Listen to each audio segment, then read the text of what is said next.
എമ്പുരാനിൽ PFIയുടെ ഫണ്ടുണ്ടോ? ചോദ്യങ്ങൾ കുറേ നാളുകളായി, അല്ലെങ്കിൽ എമ്പുരാൻ ഇറങ്ങിയ ദിവസം മുതൽ ചോദിക്കുന്ന ചോദ്യമാണ്. ദേശവിരുദ്ധമായ കാര്യങ്ങൾ പറയുന്നത് കൊണ്ട് തന്നെ ദേശവിരുദ്ധ ശക്തികളുടെ ഇടപെടൽ എമ്പുരാൻ സിനിമയിൽ ഉണ്ടോ എന്നുള്ളതാണ്. ഇതുമായി ബന്ധപ്പെട്ട് ഒരു പോസ്റ്റ് ഇപ്പോൾ വൈറലായി മാറുകയാണ്. ആ പോസ്റ്റ് ഇങ്ങനെയാണ്: താഴെ പറയുന്ന ഡോട്ടുകൾ ഒന്ന് കണക്ട് ചെയ്യൂ. ഒന്നാമത്തത്, അടുത്ത കാലത്താണ് ജമാഅത്തെ ഇസ്ലാമി സിനിമാ നിർമ്മാണത്തിലേക്ക് തിരിഞ്ഞത്. സുഡാനി ഫ്രം നൈജീരിയ, KL10 എന്നിങ്ങനെ ആദ്യം കുറച്ച് സിനിമകളിൽ തുടങ്ങി പിന്നീട് വാര്യം കുന്നിലേക്ക് വന്നു. ജമാഅത്തെ ഇസ്ലാമിയിൽ നിന്ന് ഫണ്ടിങ് തുടങ്ങിയതോടെ മട്ടാഞ്ചേരി ഗ്യാങ് ഉയർന്നു വരുന്നു.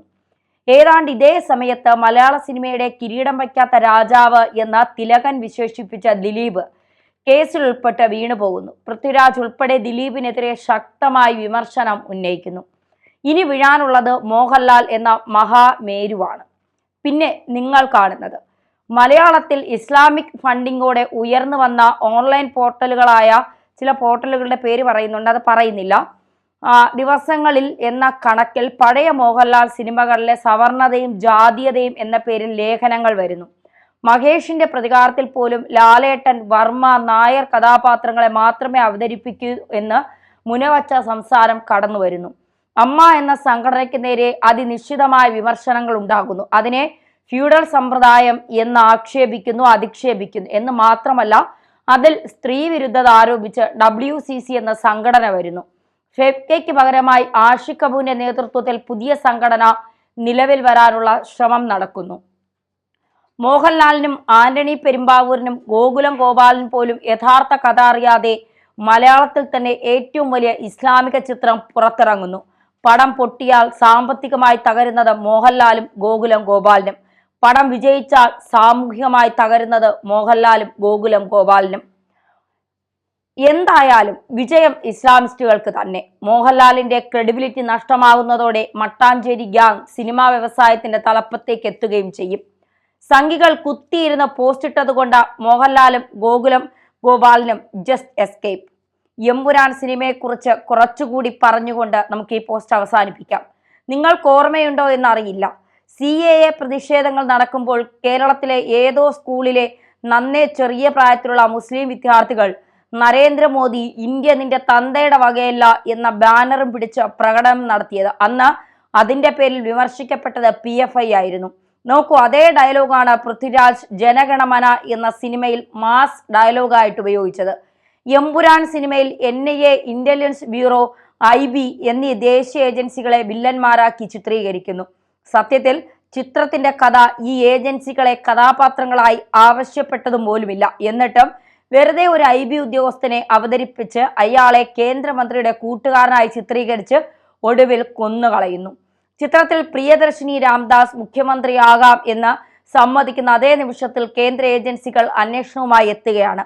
കള്ളപ്പണക്കേസാണ്. കള്ളപ്പണക്കേസുകൾ അന്വേഷിക്കുന്നത് ഇന്ത്യയിൽ ED ആണെന്ന് മുരളി ഗോപിക്കും പൃഥ്വിരാജിനും അറിയാത്തതല്ല. പക്ഷേ സിനിമയിൽ NIA ആണ് വരുന്നത്.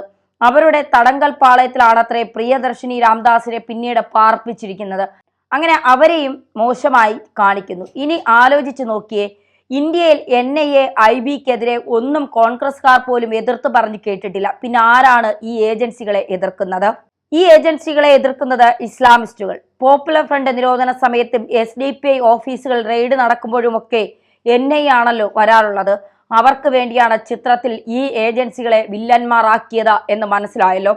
സംഘപരിവാർക്കാരെ അങ്ങ് താറടിച്ചിരിക്കുകയാണ് സിനിമയിൽ. ഡാം തകർക്കണം എന്ന് പറയുന്ന സംഘി സ്വന്തം അമ്മാവിയെ ഒറ്റവെടിക്ക് തീർത്തിട്ട് അവരെ നിലത്തിട്ട് പിന്നെയും പിന്നെയും ചവിട്ടുന്ന സംഘി. കേരളം പിടിച്ചെടുത്ത മയക്കുമരുന്നും കള്ളപ്പണവും കേരളത്തിലെ തുറമുഖങ്ങൾ വഴി കടത്തണമെന്ന് പറയുന്ന സംഘി. സത്യത്തിൽ ഈ ഡാം തകർക്കുമെന്ന് പറഞ്ഞത് ആരാണ്?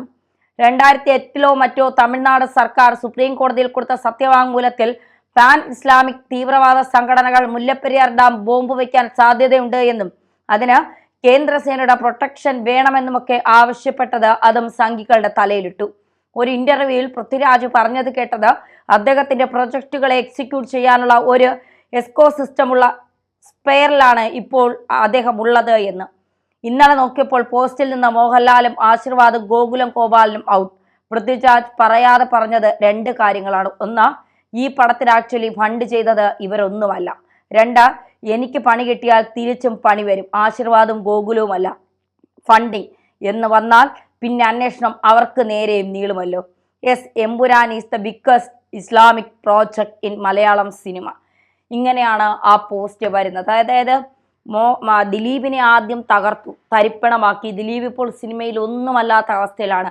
ദിലീപിന്റെ സിനിമകൾ നിരന്തരം തകരുന്നു, അല്ലെങ്കിൽ നിരന്തരം പൊട്ടുന്നു, വിജയിക്കുന്നേ ഇല്ല സിനിമയിൽ. ദിലീപ് ഇപ്പോൾ സിനിമയിൽ ആരുമല്ലാത്ത ഒരാളായി മാറി. ഒരു സമയത്ത് മലയാള സിനിമയെ വാഴിച്ചിരുന്ന ആളാണ്. മലയാള സിനിമയിൽ കിരീടവും ചെങ്കോലും വെച്ച് തലയെടുപ്പോടെ നിന്ന ദിലീപ് ഇപ്പോൾ മലയാള സിനിമയിൽ തന്നെ ഉണ്ടോ എന്ന് ചോദിക്കേണ്ട ഒരു അവസ്ഥയിലേക്ക് വരുന്നു. അവിടേക്കാണ് പുതിയ കൂട്ടുകെട്ട് വന്നത്. ആന്റണി പെരുമ്പാവൂർ, മോഹൻലാൽ, പൃഥ്വിരാജ് കളമറിഞ്ഞു കളിക്കുന്ന ആളാണ്. മോഹൻലാൽ ചിലപ്പോഴൊക്കെ എല്ലാവരെയും ഭയങ്കരമായി വിശ്വസിക്കുന്ന ആളുമാണ്. അപ്പോൾ ഗോപാലന്റെയും മോഹൻലാലിന്റെയും ഫണ്ട് അല്ല ഈ സിനിമയിലെങ്കിൽ മറ്റാരുടേതാണ് ഫണ്ട്? PFIയുടെ ആണോ, SDP ആണോ, ഇനി ജമാഅത്തെ ഇസ്ലാമിയുടെ ആണോ? ആരതാണ് ഈ ഫണ്ട്? അങ്ങനെ മോഹൻലാല് പൃഥ്വിരാജിനെ ഒറ്റിയാൽ ഗോപാലനും മോഹൻലാലും ജയിലിലേക്ക് പോകും. കാരണം ഈ ഫണ്ടിങ് ആരുടേതാണ് എന്നുള്ള അന്വേഷണം വരുമ്പോൾ ഇവരുടെ അല്ല എന്ന് തെളിയുമ്പോൾ അത് ദേശവിരുദ്ധ ശക്തികളുടെ ഫണ്ടിങ് ആണോ എന്നുള്ള സംശയം ഉയരുമ്പോൾ അത് മറ്റ് പല അന്വേഷണങ്ങളിലേക്കും തിരിക്കും. അപ്പോൾ ഇതിൽ ദേശവിരുദ്ധമായ കാര്യങ്ങൾ, അല്ലെങ്കിൽ സംഘപരിവാറിനെ ഇങ്ങനെ എന്താ പറയുക, ചാപ്പ കുത്തിക്കൊണ്ട് സംഘപരിവാറിനെ ജനങ്ങൾക്കിടയിൽ, അല്ലെങ്കിൽ BJP ജനങ്ങൾക്കിടയിൽ മോശമാക്കിക്കൊണ്ട് ഹിന്ദുക്കളെ, അല്ലെങ്കിൽ ഹിന്ദു വിരുദ്ധത പ്രകടിപ്പിച്ചുകൊണ്ട് പരത്തിക്കൊണ്ട് ഇവർ ഈ സിനിമയിലൂടെ ലക്ഷ്യം വെച്ചത് എന്താണ്? പൃഥ്വിരാജ് തന്നെയാണ് ഇതിന് മറുപടി പറയേണ്ടത്. മൗനം പാലിച്ചിട്ട് കാര്യമില്ല. മോഹൻലാലിന്റെ പോസ്റ്റ് ഷെയർ ചെയ്തിട്ടും കാര്യമില്ല. കാരണം മറുപടികൾ പറയേണ്ട സമയത്ത് പറഞ്ഞില്ല എങ്കിൽ അതിൻ്റെ അവസ്ഥ വലിയ തോതിലേക്ക് മാറി. ഇന്നിപ്പോൾ എമ്പുരാനപ്പുറം നമ്മൾ വഖഫ് ബിൽ ചർച്ച ചെയ്യുന്നത് കൊണ്ടാണ് ഒരുപക്ഷെ ഇതിലെ കൃത്യമായ കാര്യങ്ങൾ അന്വേഷിക്കാൻ, അല്ലെങ്കിൽ ഇതിൽ കൃത്യമായ വിവരങ്ങൾ നമ്മൾ അറിയാതെ തന്നെ ചിലപ്പോൾ അന്വേഷണ ഏജൻസികൾ തേടുന്നുണ്ടാകാം, അറിയില്ല. എന്തായാലും എമ്പുരാനുമായി ബന്ധപ്പെട്ട ഡെയിലി വരുന്ന വാർത്തകൾ അത് അത്ര സുഖമുള്ള വാർത്തകളല്ല എന്നുള്ളതാണ്. പടം വിജയിക്കുന്നുണ്ടോ ഇല്ലയോ എന്നുള്ളതല്ല. ഇപ്പോൾ ക്രിസ്ത്യൻ സഭകൾ വരെ എമ്പുരാനെതിരായി. കാരണം ദൈവപുത്രൻ തെറ്റ് ചെയ്താലും ശിക്ഷിക്കാൻ പിശാച് അല്ലെങ്കിൽ ചെകുത്താൻ വരുമെന്നൊക്കെ പറയുന്ന ഡയലോഗുകൾ, കുരിശ് കത്തിക്കുന്ന, പള്ളിയെ തലകീഴായി നിർത്തുന്ന, അപ്പോൾ ഇതൊക്കെ ക്രൈസ്തവരെ വല്ലാത്ത രീതിയിൽ, അവരുടെ ദൈവപുത്രനെ അവർ ജീവന തുല്യം സ്നേഹിക്കുന്നവരാണ് ക്രൈസ്തവർ. ഹിന്ദുക്കളായാലും അങ്ങനെ തന്നെയാണ്. അപ്പോൾ അവരുടെ ദൈവത്തെ തൊട്ട് കളിക്കുമ്പോൾ സ്വാഭാവികമായും അവർക്ക് പ്രശ്നമുണ്ടാകാം, അവർ അതിൽ ഇടപെടലുകൾ നടത്താം. അപ്പോൾ അവരിപ്പോൾ വല്ലാത്ത വേദനയിലാണ് ക്രൈസ്തവ സഭകൾ. അപ്പോൾ അതുമാത്രമല്ല, ഈ കഴിഞ്ഞ ദിവസം ഓർഗനൈസർ എന്ന RSSന്റെ മുഖപത്രത്തിൽ വന്ന കാര്യങ്ങൾ കൃത്യമായി മനസ്സിലാക്കിക്കൊണ്ട് തന്നെയാണ് ക്രൈസ്തവ സഭകളും പ്രതികരിക്കാൻ തുടങ്ങിയത്. അപ്പോൾ 17-ൽ നിന്ന് 24 വെട്ടിലേക്ക് പോയി, ഇനി 24-ൽ നിന്ന് എത്രയിലേക്ക് പോകണം എന്നുള്ളത് കാത്തിരുന്ന് കാണേണ്ടതാണ്.